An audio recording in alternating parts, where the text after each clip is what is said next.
याला एकत्र केलेलं आहे। एका बाजूला मी आता हे स्टीमर पाणी उकळायला लागलेलं आहे आणि आता मी सगळ्यात शेवटी काय करणार आहे, याच्यात टाकणार आहे फ्रूट सॉल्ट,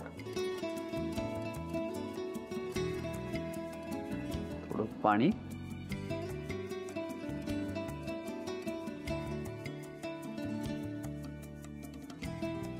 पाणी टाकल्यानंतर ते एकदम ॲक्टिवेट होतं, फेस यायला लागतो छान। याला फक्त मी एकत्र करतोय आणि याला ताबडतोब आपण इडली स्टीमरमध्ये टाकूया।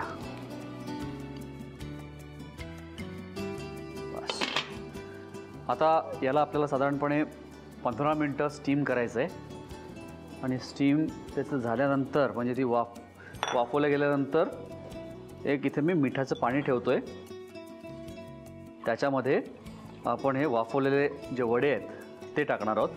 म्हणजे आतपर्यंत पाणी जाईल, स्पॉन्जी होतील वडे छान आणि त्याचबरोबर थोडं मीठ वगैरे पण व्यवस्थित आतपर्यंत पोचेल आणि मुख्य म्हणजे थोडे हलके होतील। याला एक 15 मिनटं पहिले वाफवून घेऊ आपण। याला आता 15 मिनटं झालेले आहेत। आता आपले जे वडे आहेत ते वाफवले गेले असतील, व्यवस्थित शिजले असतील आतपर्यंत, बघूया आपण।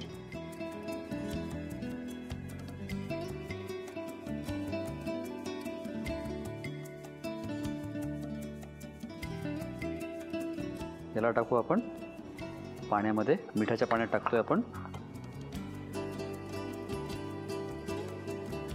बस म्हणजे आतपर्यंत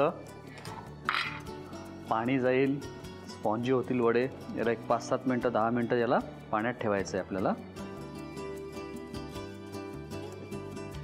10 मिनटं पाण्यात ठेवल्यानंतर थोडंसं त्याचं पाणी काढून घ्यायचं आहे आपल्याला।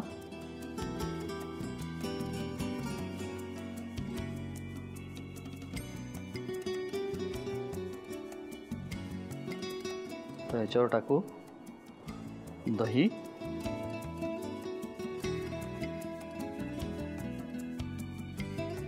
हे जे आहे दही, हे थोडंसं मी गोड दही घेतलेलं आहे आणि आता ह्या चटण्या, ज्या दोन्ही चटण्या आहेत आपल्याला, एक इमली चटणी आहे आणि हिरवी चटणी आहे, त्या आपण आपल्या दही वड्यावर टाकून घेऊया आपण।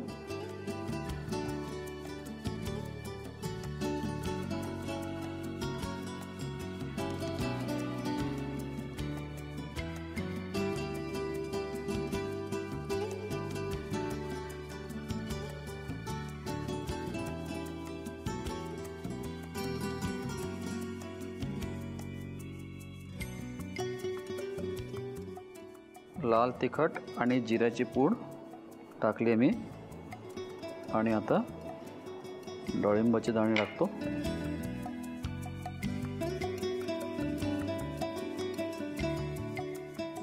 हा आणि आता काळं मीठ आणि थोडीशी कोथिंबीर।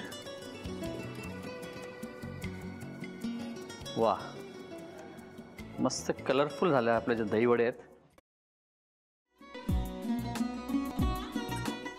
असाच लावू ना।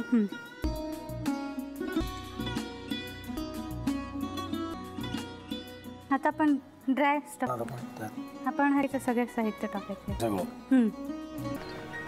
माझं म्हणजे अगं बहिणी म्हणून किती प्रयत्न करत होती, करताना की शिवच्या मला नाही वाटत। गौरी असतो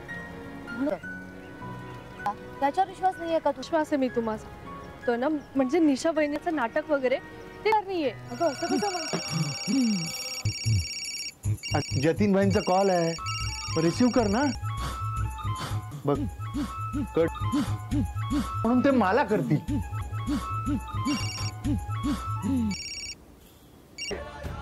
एक होतं आता मला कळ, तुम्ही 2 दाते बनू हे संकेत आणि हे असतात बाहेर तुमची